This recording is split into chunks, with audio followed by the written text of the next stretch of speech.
Internet est un outil formidable. Il nous permet d'acheter des choses inutiles sans bouger de notre canapé, de nous extasier devant des vidéos de chats trop mignons, ou encore de nous rassurer sur notre état de santé. En fait, Internet est si puissant qu'il est même capable de faire passer des choses complètement fausses pour vraies. Non mais attends, tu connais pas le film Goncharov ? Bah non. Askip, c'est un chef-d'œuvre. Non mais, vous êtes sûr que ça existe ? Bah oui, c'est écrit sur Internet. Regarde. Ah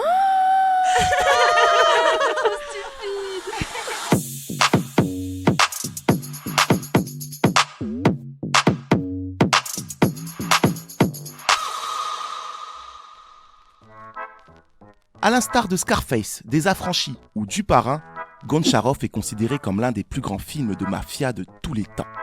Il raconte l'ascension et le déclin de Goncharov, un mafieux russe gérant d'une discothèque à Naples, joué par Robert De Niro, et qui, spoiler alerte, finira tué par Katia, sa femme interprétée par Sybil Shepherd. D'autres grands noms viennent compléter le casting comme Al Pacino, Harvey Keitel ou encore Gene Hackman.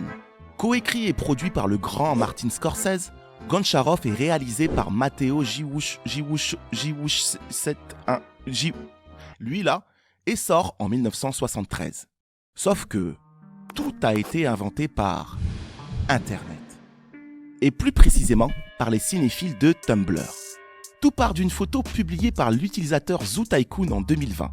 Une paire de bottes conçue aux États-Unis à l'occasion de la sortie du film Gomorrah en 2009, réalisé par Matteo Garonne et réellement soutenu par Martin Scorsese.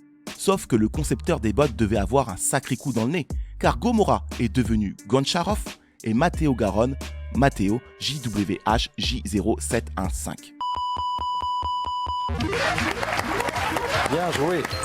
Un autre utilisateur commentera la photo avec quelque chose du style « Oh, le nulos, il a jamais vu Goncharov !» Et c'est là, précisément, que le phénomène Goncharov s'est enflammé. Les internautes rentrent dans le jeu et se mettent à créer tout un univers autour du vrai faux film. Un scénario, des affiches, des bandes annonces, des DVD et même les musiques du film. Tout a été imaginé, créé et partagé en masse sur les réseaux sociaux afin d'apporter toujours plus de matière et de réalisme à la blague. Goncharov devint alors très vite un phénomène d'Internet, allant jusqu'à faire douter les cinéphiles les plus avertis sur l'existence réelle du film. Et même Martin Scorsese himself a participé avec amusement au troll en affirmant sur le compte TikTok de sa fille qu'il était bien derrière Goncharov. Bref, une simple paire de bottes mal conçues auront été capables de fédérer toute une communauté autour d'une œuvre inexistante qui devint une véritable légende du cinéma. Et qui sait où s'arrêtera Goncharov ? Car il se pourrait bien que dans un futur proche, un vrai film voit le jour et que l'on assiste à ce genre de scène. And the Oscar goes to Goncharov.